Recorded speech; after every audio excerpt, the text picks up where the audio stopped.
Dhanik Bharat Educational Institutions, Inter, IIT, JEE, NEET, admission opened. Welcome to it's TV. నేను మీ నాగరాజ్ బైర్శెట్టిని. ప్రస్తుతం AP రాజకీయాలు ఎలా ఉన్నాయంటే, వారికి అనుకూలంగా మాట్లాడితే మానవతావాది, వ్యతిరేకంగా మాట్లాడితే తీవ్రవాది, ఇంకా పెద్ద పెద్ద పదాలు కూడా వాడుతుంటారు. నాకు తెలిసి ఇంకా తీవ్రవాదం అనేది పెద్ద పదము, ఇంకా దానికి మించిన పెద్ద పదాలు కూడా వాడుతూ ఉంటారు అనమాట. అసలు ఈ అంశం ఇప్పుడు ఎందుకు అనుకుంటున్నారా? ఇటీవల ప్రొఫెసర్ అందరి చేత ఇప్పటి వరకు ఉభయ తెలుగు రాష్ట్రాల్లో అందరి చేత కూడా మన్ననలు పొందుతున్న ప్రొఫెసర్ నాగేశ్వరరావు గారి పైన సోము వీర్రాజు గారు చేసిన వ్యాఖ్యలు ఇవి. సాధారణంగా సోము వీర్రాజు అంటే బీజేపీ ఎమ్మెల్సీ, ఆయన చాలా సౌమ్యుడు, ఇలాంటి పదజాలం చాలా తక్కువగా వాడుతుంటారు. అలాంటి సోము వీర్రాజు ఈ రోజు ప్రొఫెసర్ నాగేశ్వరరావు పై ఎందుకు ఇలాంటి వ్యాఖ్యలు చేశారు? నిజంగా ఆయన అన్నారా? ఆయనతో ఎవరైనా అనిపించారా? అసలు ఉగ్రవాది అనే ముద్ర వేసేందుకు ప్రొఫెసర్ నాగేశ్వరరావు చేసిన తప్పేంటి అన్న పూర్తి వివరాలు తెలుసుకోవడానికి గుంటూరు నుంచి జూమ్ కాల్లో మనకు అందుబాటులో ఉన్నారు అడ్వకేట్ రజనీ గారు. నమస్తే సిస్టర్, బాగున్నారా? చెప్పండి. చూస్తున్నారా ఏపీ రాజకీయాలు ఇప్పుడు ఎలా తయారయ్యంటే, అనుకూలంగా మాట్లాడితే గొప్ప మానవతావాది, కాస్త అటు ఇటుగా వ్యతిరేకంగా మాట్లాడితే తీవ్రవాది, నక్సలైటు, పెట్రమాసలైటు, నేనేమో పేర్లు పెట్టేస్తుంటారు అనమాట. ఎలా చూడొచ్చు ఈ రాజకీయాలు అసలు?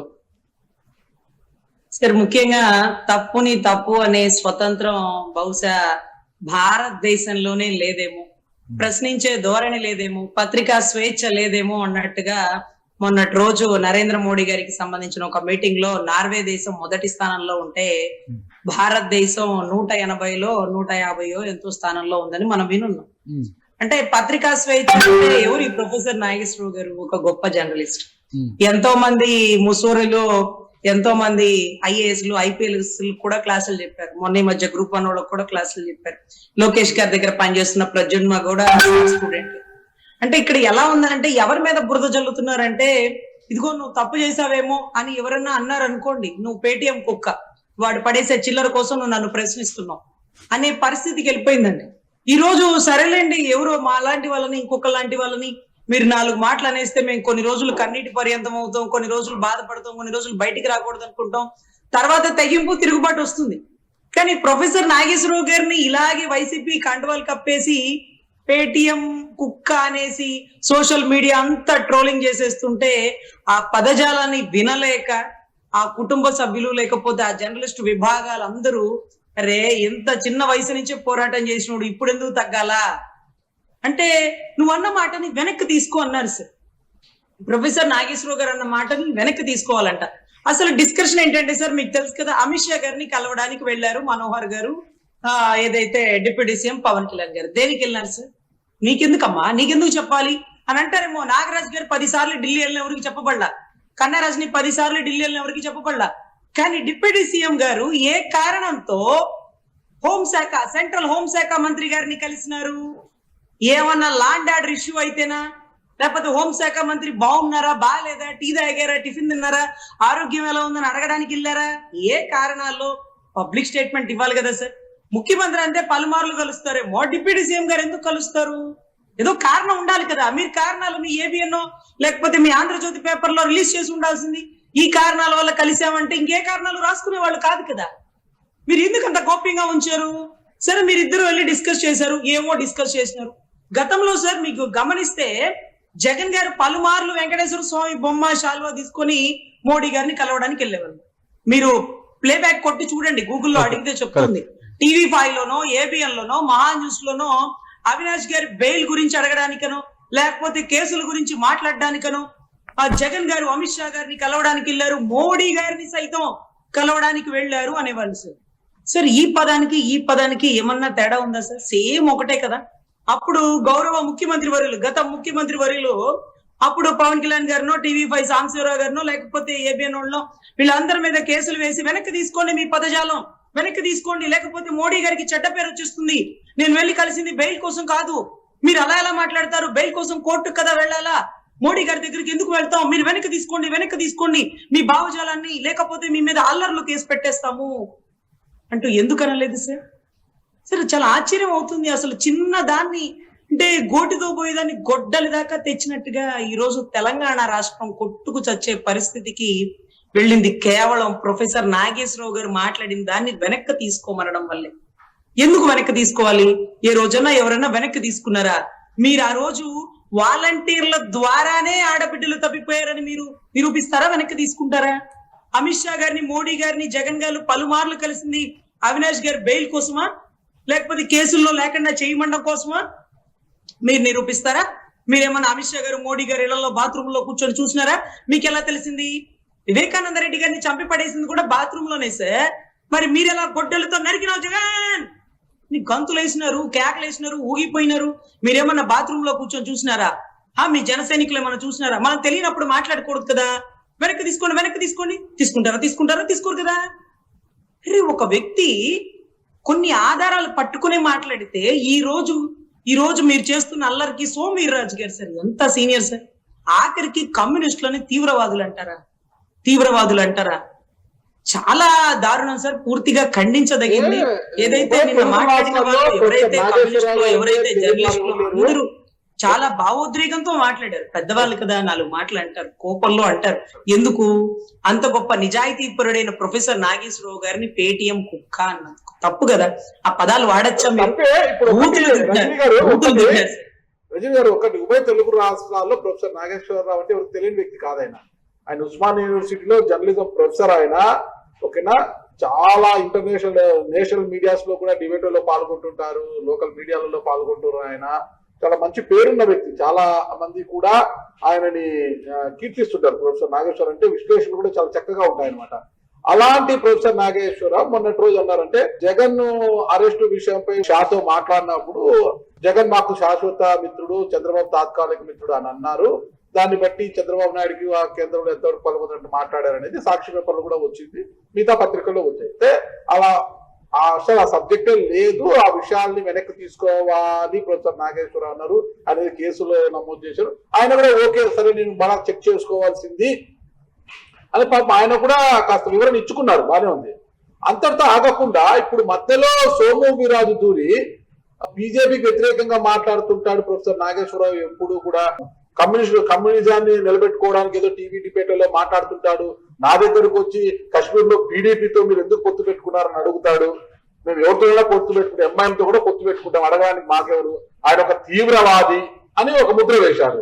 అంటే ఒక ప్రొఫెసర్ పైన ఆల్రెడీ ఢిల్లీ యూనివర్సిటీలో ఒక ప్రొఫెసర్ పైన తీవ్రవాదాన్ని ముద్ర వేసి, ఆయన కూడా అంగవైకల్యం గల వ్యక్తి, ఆయన కూడా ప్రొఫెసర్, ఆయన పైన తీవ్రవాదాన్ని ముద్ర వేసి ఎంత ఇబ్బందులు పెట్టారో గురి చేశారు. అదే ఫార్ములా కూడా తెలంగాణలో ఉన్న సోము నాగేశ్వరరావు గారి పైన ఉపయోగించాలనుకుంటున్నారా ఏంటి సోము వీర్రాజు గారు అనేది? ఏమంటారు మీరు? సార్, యాక్చువల్లీ మీరు గమనిస్తే ఈ మాట అనిన ఒక వారం రోజుల నుంచి పాపం సోము వీర్రాజు గారు బయటకు వచ్చి ఇంత గొప్ప స్టేట్మెంట్లు ఇవ్వలేదని మీరు గమనిస్తే, ఏదైతే పవన్ కళ్యాణ్ గారు నేనే ఇవ్వాలా, నాకే పట్టిందా, నాకే బాధ్యత అని ఆయన అందరినీ రెచ్చగొడుతున్నారు. మీకు పౌరుషం చచ్చిపోయిందా, మీరు మాట్లాడలేదా, మీరు చైర్మన్లు తీసుకుని గమ్మున కూర్చుంటారేంటి, మీకు కథ చెప్పాలా, ఇట్లయితే కష్టం, మీరు తిరగబడాలా, మీరు ప్రశ్నించాలా, ఎవరిని ప్రశ్నిస్తారబ్బా? ఏంటిది? ప్రభుత్వంలో మనం ఉన్నాం ఇప్పుడు. No dialogues, only action. మీరు పని చేయండి, మేమేం ప్రశ్నించాలా? అంతకుముందు 5 ఏళ్ళు కొద్ది గూగుల్ ప్రశ్నించడమేనా? పని ఎప్పుడు చేస్తారు?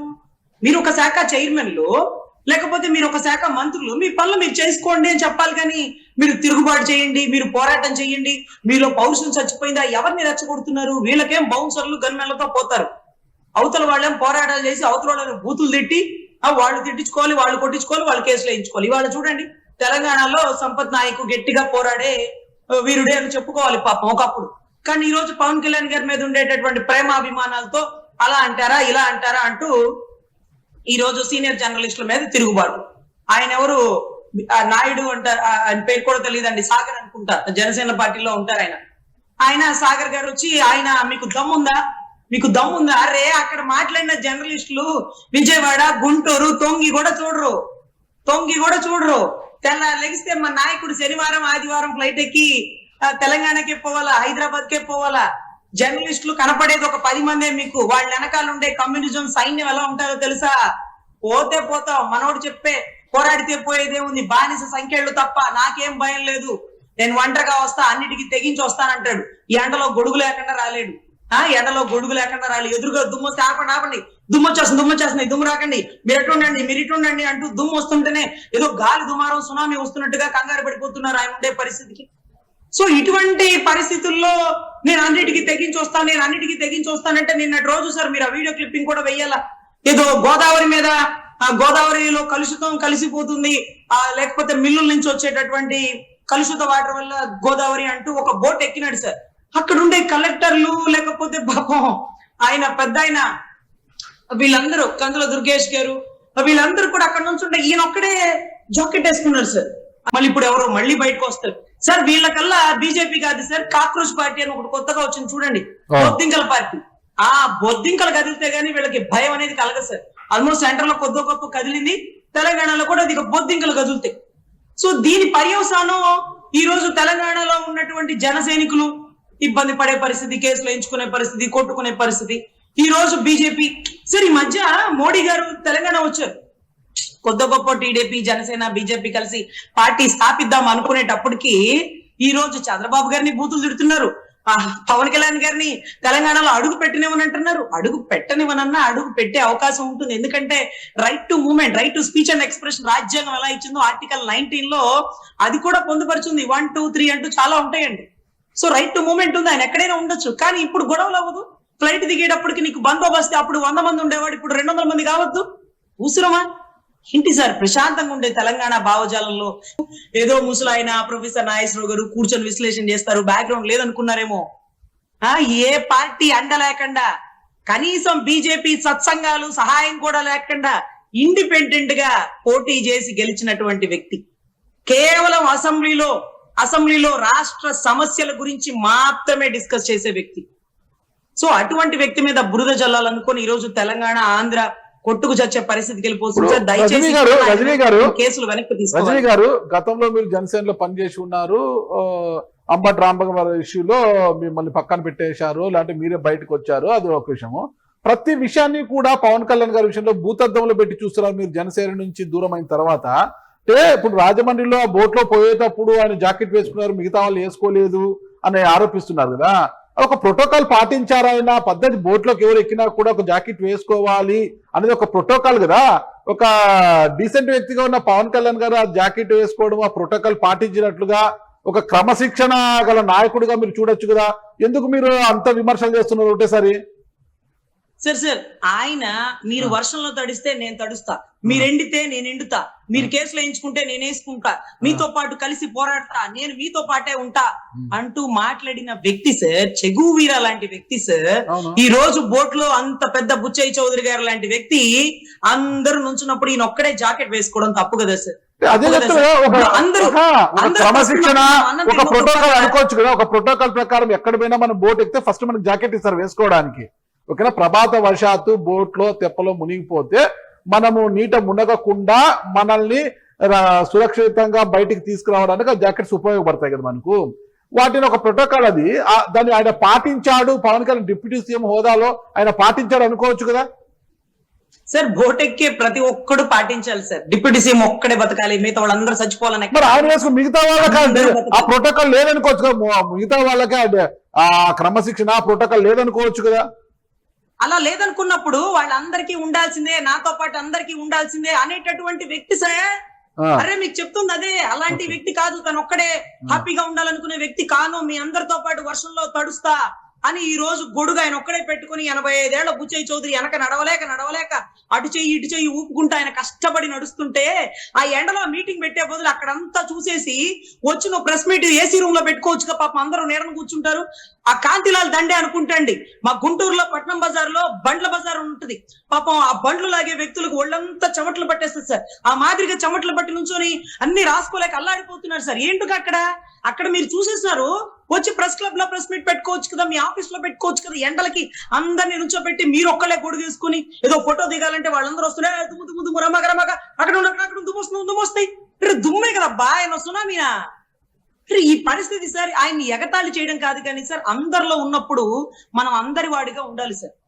అందరి వాడిగా ఆయన ఒకటే. మీరు ఆయన స్టేట్మెంట్ వినలేదు, నాకు కులం లేదు మతం లేదు, నేను అన్ని కులాలకు సంబంధించిన నాయకుడు నేను నేను ఒక కులానికి సంబంధించిన నాయకుడిని కాదు అని డైరెక్ట్ గా చెప్పారు. అందరి వాడు జనం నచ్చిన నాయకుడు పవన్ కళ్యాణ్. అందుకే జనంలో ఉంటున్నాడు. ప్రతిదీ ఇప్పుడు గోదావరి నీళ్లు కలుషితం అవుతున్నాయి, ఈ నీళ్లు తాగితే జనం ఆరోగ్యం ఏమవుతుంది అని ఆయన ఆలోచించి అక్కడికి వెళ్ళి ఆ పక్కనే కూడా మొత్తం కూడా కలుషితం అవుతుంటే నీళ్ళన్నీ కూడా అధికారులు దగ్గర పెట్టుకుని అక్కడికంటే పరీక్షలు చేయించి ఆ చర్యలు తీసుకోవడము, ఆ పేపర్ మిల్స్ నుంచి వాటి నుంచి వచ్చే వ్యర్థాలను కూడా ఇక మీద అక్కడ కలవకోకుండా చేయాలని ఆదేశాలు జారీ చేయడం అవన్నీ చూశాం కదా. మరి మీరు అవన్నీ కనిపించరా? ఆ గుర్రపు డెక్క, ఆ నీళ్ళలో గుర్రపు డెక్క పెరుగుతుంటే కూడా దాన్ని కూడా ఆయన వ్యతిరేకించారు. ఎందుకు ఇంతగా పెరిగిపోయింది గుర్రపు డెక్క, ఏం చేస్తున్నారు అధికారులు ఇక్కడ అంటూ కూడా.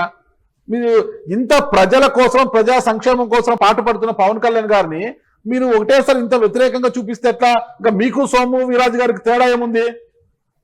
సార్ నేను వ్యతిరేకించట్లేదు సార్. ఆ గుర్రపడు ఎక్కడ ఉంటే అక్కడ వీడియో తీసుకుని వచ్చి ప్రెస్ క్లబ్ లో మాట్లాడుకోవచ్చు కదా. ఆ ఎండలో మీరు గొడుగేసుకుని నుంచొని మిగతా వాళ్ళందరినీ ఎండకి ఎండేలాగా పరిస్థితులు ఎలా ఉన్నాయి సార్? ఎలా ఉన్నాయి? సరే ఇవి తీసేయండి సార్. మీరు ఇందాకేదో అన్నారు కలుషితం అయిపోతున్నాయి అని. మీకు ఒక సామెత తెలుసా సార్?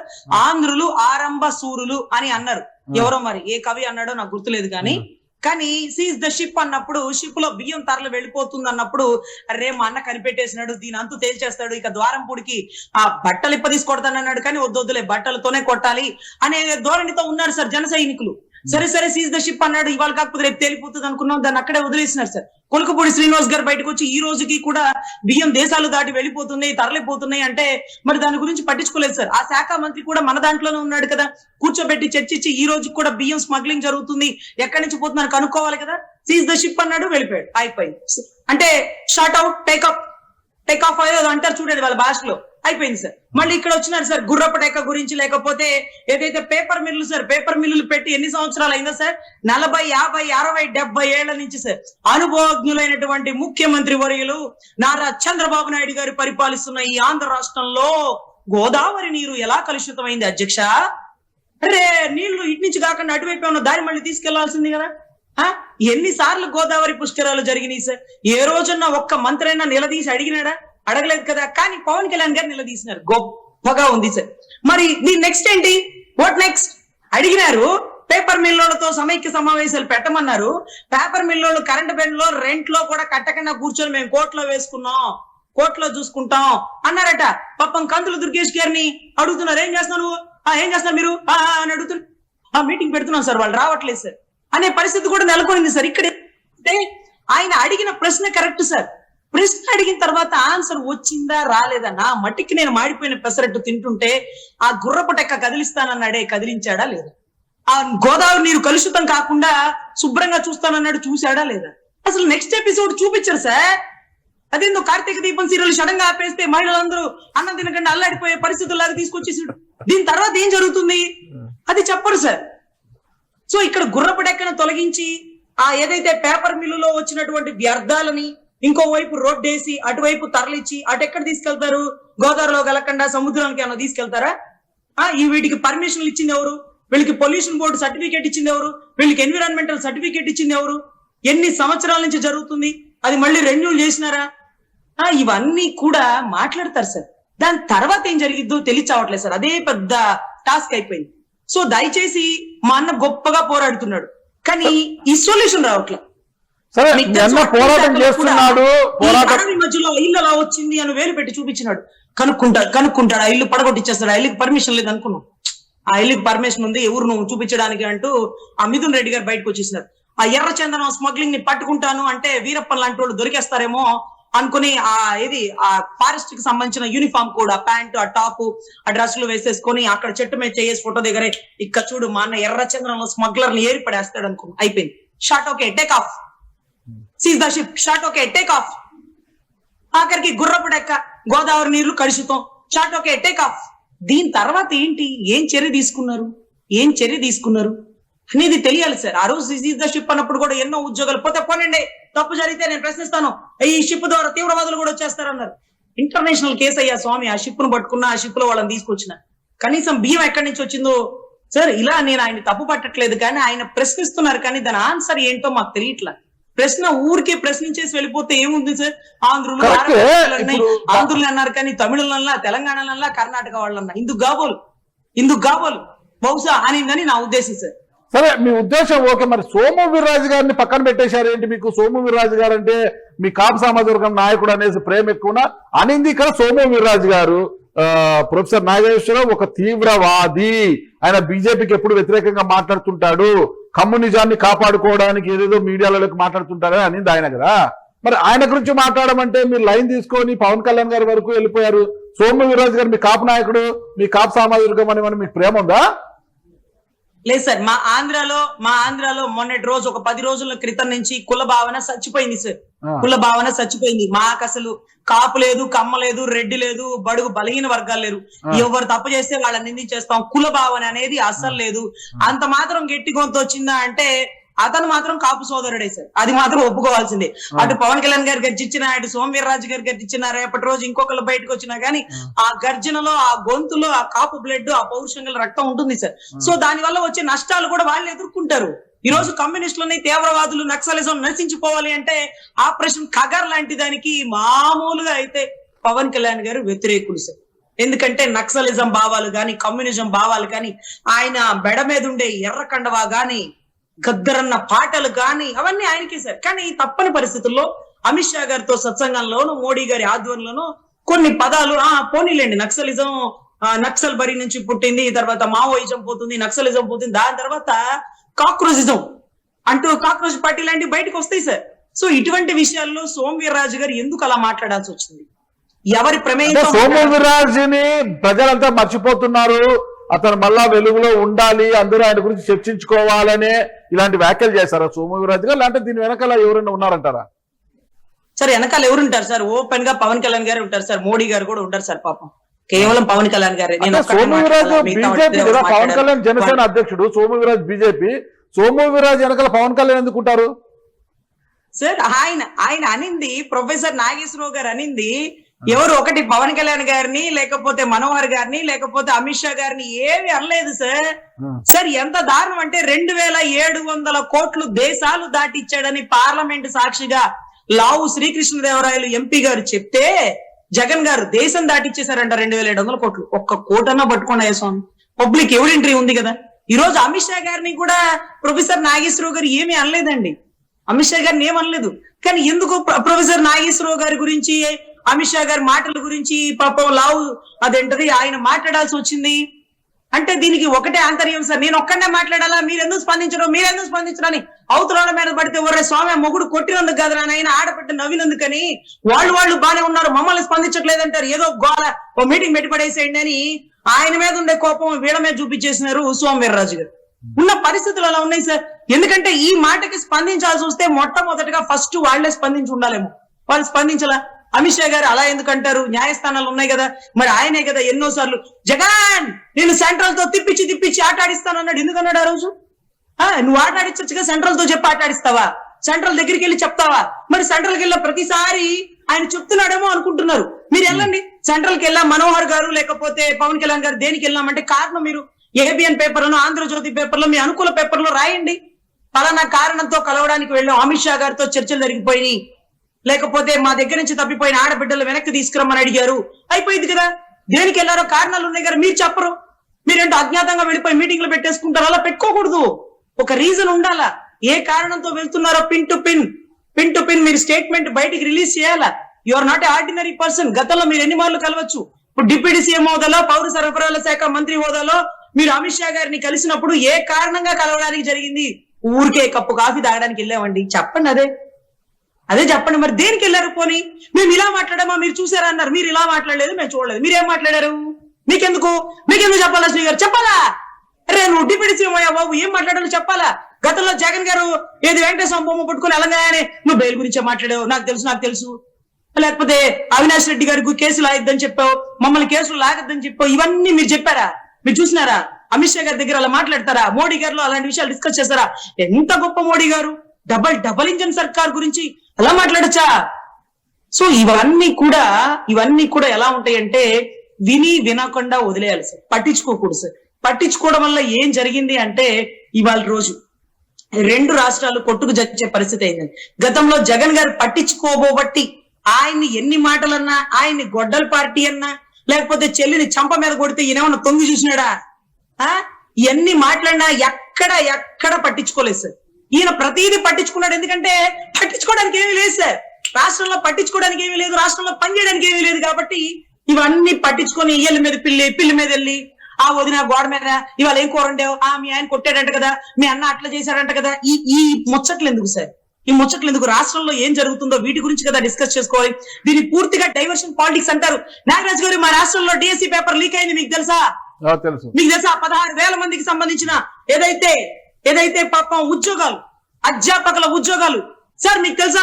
మా ఆంధ్ర రాష్ట్రంలో ఫస్ట్ ఎవరు వచ్చారో తెలుసా? డిఎస్సీలో ఏదైతే మాకు విద్యాశాఖ మంత్రి గారి ఆధ్వర్యంలో కాంట్రాక్ట్ బడ్జెట్ చేసి ఒక ఉద్యోగస్తుడికి వచ్చింది సార్.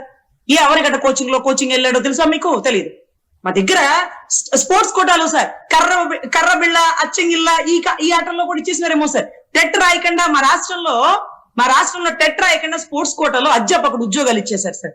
ఇది డైవర్షన్ చేయడం కోసం ఇవన్నీ చేసినారు సార్.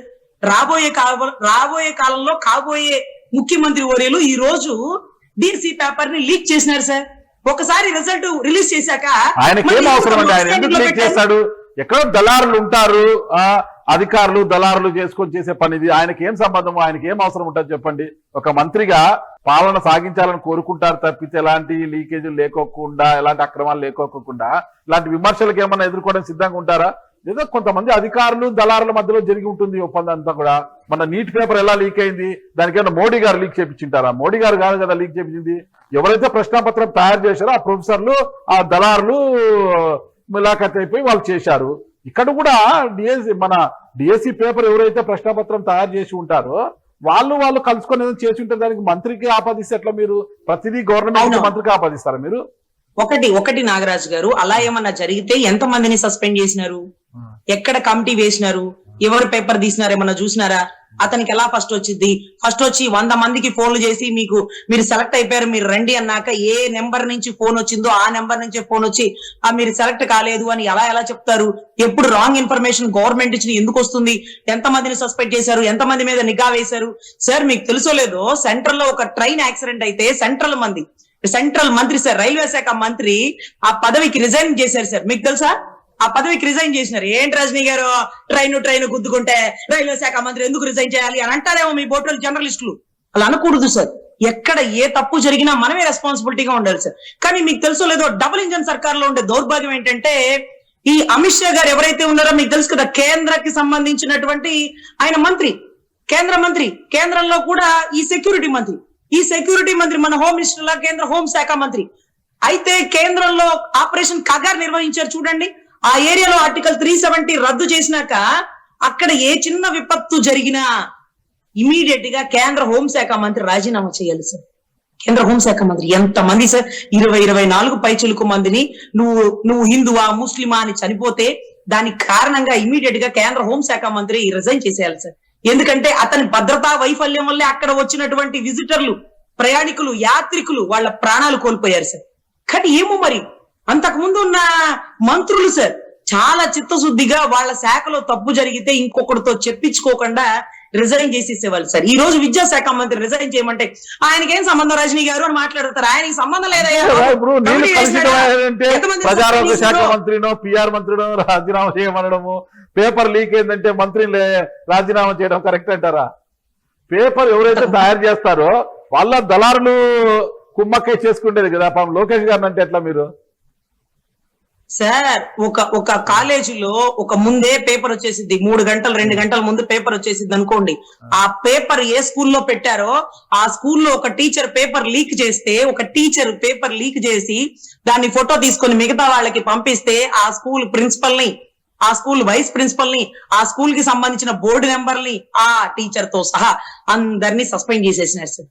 ఆ స్కూల్ ని కూడా సీజ్ చేసి పడేసినారు సార్. ఎందుకు మూసేస్తారు రజనీ గారు? అనొచ్చు.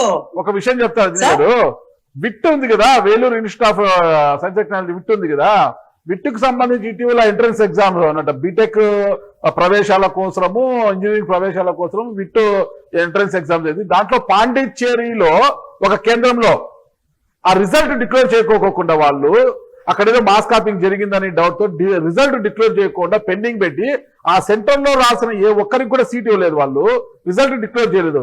యాక్చువల్గా ఏం చేయాలా, వాళ్ళు మొత్తం ఆ ఎంట్రన్స్ ఎగ్జామే క్యాన్సిల్ చేసి మళ్ళా కండక్ట్ చేయాలి. వాళ్ళు అలా చేయలేదన్నమాట. దాంతో దాదాపు ఒక 50-60 మంది విద్యార్థుల భవిష్యత్తుతో ఆడుకుంది విట్టి యాజమాన్యము. ఓకేనా, మరి సేమ్ ఇదే కదా జరిగింది ఇక్కడ ఏపీలో కూడా. అంటే ఇప్పుడు ఏం చేయమంటారు, మళ్ళీ ఆ డిఎస్సి క్యాన్సిల్ చేసి మా లోకేష్ గారు ఫ్రెష్ గా ఎగ్జామ్ పెట్టించమని మీరేమైనా సలహా ఇస్తున్నారు? నాగరాజ్ గారు మీ అడ్రస్ ఎక్కడ చెప్పండి, మా టీడీపీ వాళ్ళకి చెప్పేస్తే ఒక్క దెబ్బకి నాగరాజ్ పేటీఎం. అందుకే మళ్ళీ లోకేష్ మీరు పాండిచేరితో పోలి అనుభవజ్ఞుడైనటువంటి ఒక నారా చంద్రబాబు నాయుడు గారు కొడుకైనటువంటి నారా లోకేష్ గారిని మీరు సలహాలు ఇస్తారేంటి? వాళ్ళు సలహాలు ఇవ్వాలి, మనం కదా తీసుకోవాలి. సరే ఇక్కడ పేపర్ లీక్ అయితే ఏం చర్యలు తీసుకున్నారు అని అడిగితే ఏ అధికారి మీద చర్యలు లేవు. 400 మంది స్పోర్ట్స్ కోటాలో ఎలా ఉద్యోగం వచ్చేసింది? ఏ నేషనల్ టోర్నమెంట్ లో కొట్టేశారు? ఏ టెట్ క్వాలిఫైయర్ అంటే సమాధానం లేదు. ఏదైతే మెరిట్ రిజల్ట్ రిలీజ్ చేసి మళ్ళీ దాన్ని ఎందుకు వెనక తీసేసుకొని అప్ స్టాండింగ్ లో పెట్టి డిసప్పేర్ చేసేసారో తెలియదు. ఎందుకు అతనికి ఫస్ట్ వచ్చింది?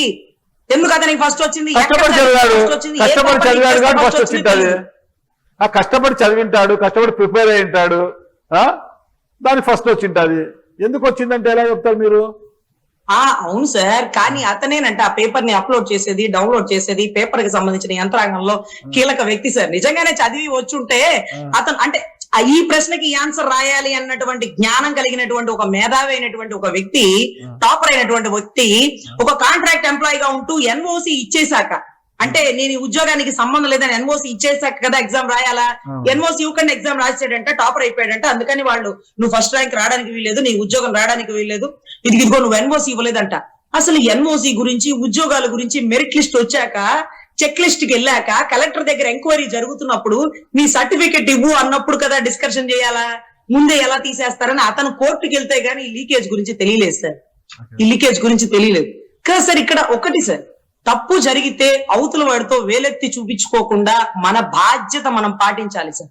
గతంలో సెక్రటేరియట్ పోస్టులు 2 లక్షల పైచులకు ఉద్యోగాలు సార్, సచివాలయం ఉద్యోగాలు. ఎక్కడన్నా చిన్న తప్పు జరిగిందా సార్?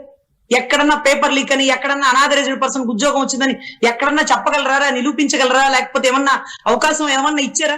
ఎంత ట్రాన్స్పరెంట్ గా ఎగ్జామ్ కండక్ట్ చేసి అంతమంది ఉద్యోగాలు ఈరోజు గవర్నమెంట్ కి ధీటుగా ఎంఆర్ఓ ముందు, కలెక్టర్ ముందు చక్కగా కుర్చీలో కూర్చుంటున్నటువంటి ఒక ఉద్యోగస్తుల స్థాయిలో నిలపగలిగారు, నిరభ్యంతరంగా, ట్రాన్స్పరెంట్ గా. కానీ ఈ రోజు 16,000 ఉద్యోగాలకే స్కాములు, స్కీములు. మీకు తెలుసో లేదో, ఉద్యోగానికి 15 లక్షలు 20 లక్షలు అంటూ కూడా ఫోన్ లీకేజ్ కూడా బయటకు వచ్చేసింది సార్ స్పోర్ట్స్ కోటాలో.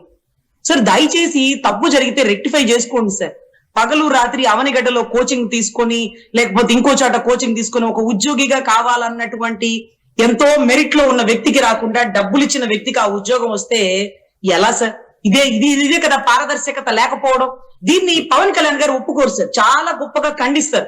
ఇమ్మీడియట్ గా నాకు తెలిసి తన సోదరుడు అయినటువంటి లోకేష్ గారు దీంట్లో ఏదో మీడియాలో బయటకు వస్తుంది, దాని మీద చర్య తీసుకోండి, అధికారుల మీద చర్య తీసుకోండి అంటూ ఒక డిప్యూటీ సీఎం హోదాలో, ఒక అన్న హోదాలో తమ్ముడికి ఏమన్నా సలహా సూచనలు ఇస్తారేమో మా రాష్ట్ర అభివృద్ధి కోసం కదా. ఆ మేరకు అడుగులు వేస్తోంది ప్రభుత్వం, కూడా ఆ మేరకు అడుగులు వేస్తోంది, ఎంక్వైరీ కూడా చేసే పరిస్థితి కనిపిస్తుంది. ఓవరాల్ గా సోము వీర్రాజు ఏమంటారు మీరు? సోము వీర్రాజు గారి గురించి ఏమంటారు? మీరు పాపం సార్, సోము వీర్రాజు గారు ఆయన తెలంగాణలో పెట్టిన చిచ్చు, ఆయన వ్యాఖ్యలు వెనక్కి తీసుకోవాలని మీరు డిమాండ్ చేస్తారా లేదా? వెనక్కి తీసుకోవాలనా సార్? అక్కడ అసలు మనకి ఛాన్స్ నాగేశ్వరరావు అన్న మాటలను ఆయన వెనక్కి తీసుకున్నారు, మరి సోము వీర్రాజు అన్న మాటలు వెనక్కి తీసుకోవాలంటారా? సార్ సోము వీర్రాజు గారు వెనక్కి తీసుకుంటారా లేదా సెకండరీ థింగ్ సార్. వెనక్కి తీసుకోమని చెప్పే అధికారం మీకు నాకు కూడా లేదు. అక్కడ ఉండే కమ్యూనిజం మళ్ళీ అందరూ ప్రెస్ క్లబ్, ఇక్కడ నుంచి ప్రెస్ క్లబ్ వారం మొత్తం బుక్కుడు సార్. పొద్దున ఒకరికి, సాయంత్రం ఒకరికి, పొద్దున ఒకరికి, సాయంత్రం ఒకరికి. అది పిల్లి మీద వెళ్ళిలాగా రేపు మొత్తం వచ్చేస్తారు సార్, కమ్యూనిస్టులు మొత్తం వచ్చేస్తారు. మమ్మల్ని తీవ్రవాదులు అంటారా? మేమంటే ఏంటో చూపిస్తాం, రక్తం చిందిస్తాం. ఎవరి కోసం చిందిస్తున్నారయ్యా స్వామి? భారత స్వతంత్ర ఉద్యమం అయిపోయాక మళ్ళీ ఉద్యమాలు, మళ్ళీ తెలంగాణ ఉద్యమాలు అయిపోయాక మళ్ళీ ఉద్యమాలు అంటూ ఈ రోజు ఈ తిరుగుబాట్లు ఏంటో, ఈ గొడవలు ఏంటో, ఈ కమ్యూనిస్టులను తీవ్రవాదులు అంటడం ఏంటో, అసలు ఏంటో సార్. మనం మాట్లాడుకోవడానికి ఏమీ లేక వీళ్ళ గురించి మాట్లాడుకోవాల్సి వచ్చే పరిస్థితి అయిపోయింది. దయచేసి సోము వీర్రాజు గారు, మీ వయసు పెద్దది. కమ్యూనిజం వాళ్ళు ఎంతో మంది, హిట్లర్లు, లేకపోతే కార్లిజం, లెనినిజం, మార్క్సిజం, అసలు కేరళలో ఇప్పుడు వచ్చింది సార్ పార్టీ. ఎన్నో సంవత్సరాల నుంచి కమ్యూనిజం పార్టీలే కదా సార్. సార్ ఇప్పుడు ఒకటి దేశం కోసం లేకపోతే ధర్మం కోసం పోరాడే వాళ్ళలో నక్సలిజం ముందుంటదండి. ఆ పవన్ కళ్యాణ్ గారే ఎన్నో మాటలు అనేవారు, కానీ ఆ పవన్ కళ్యాణ్ గారు ఆ సలహా సూచనలు మీకు ఇవ్వలేదు.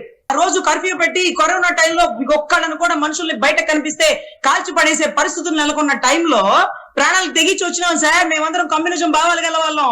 ఈ రోజు కమ్యూనిజం అంటే, ఈ రోజు తీవ్రవాదులు అంటే మరి ఆ రోజు దేశాన్ని కాపాడిందో లేకపోతే దేశ స్వాతంత్ర పోరాటంలో ఉందో ఏమో సార్. అసలు ఎట్ నుంచి చెడిపోతుందో మీకు ఆ భావాలు ఉన్నాయంటే మొట్టమొదటి నుంచి అదే సార్. నేను పవన్ కళ్యాణ్ గారి పార్టీలో చేరడానికి గల ప్రథమ కారణం ఆయన మెడలో ఉండేటటువంటి ఎర్రకండవ, ఆయన కమ్యూనిజం భావాలు, పోరాడితే పోయేదే ఉంది బాని సంఖ్యలు తప్ప అని విన్నాను. కానీ ఈ రోజు ఎండలో గొడుగు, దుమ్ము వస్తే కంగారు పడిపోవడం, ఈ రోజు బోటు మీద ఒక 100 మంది బోట్ ఎక్కితే అన్న ఒక్కడే ఈ రోజు సెక్యూరిటీ జాకెట్ వేసుకోవడం, ఇవన్నీ కూడా పోరాడే పటిమగల నాయకుడు మీకు మింగుడు పడడం లేదు అవన్నీ కూడా. మరి చూద్దాం, సోము వీర్రాజు గారు ఇప్పటికైనా ప్రొఫెసర్ నాగేశ్వరరావు పై చేసిన వ్యాఖ్యలు వెనక్కి తీసుకుంటారా, లేదా ఆ వ్యాఖ్యలకు కట్టుబడే ఉంటారా ఏంటి అన్న పరిస్థితి మనం వేచి చూద్దాం. రజనీ గారు, థ్యాంక్ యూ అండి. నమస్తే. నమస్తే.